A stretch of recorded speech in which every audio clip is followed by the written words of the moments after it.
course, the title of the speech is What It Takes to Be a Great Man. You may start now. Ladies and gentlemen, I stand in front of you today not as a candidate, but as a proud citizen of my home province, Laguna. I believe I'm deserving to be the next great man of the universe, not because I'm perfect, but because I believe I have values that can inspire others. A great man should not be measured based on strength, intelligence, nor success.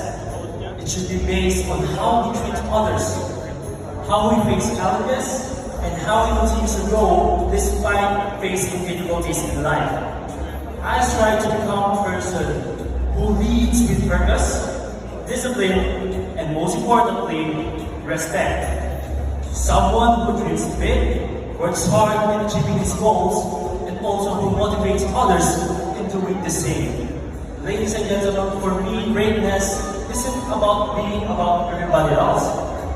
It's becoming the best version of yourself while also giving back to the community while helping others. Kaya minsan ilaw ka sasabihan na lagi mo sinasabi sa kapwa ko Pilipino na pag ang tao ay may respeto, siya ay may disiplina. At pag may disiplina, siya ay naging matagumpay. Kaya proud akong Pilipino, Happy Independence Day sa ating lahat.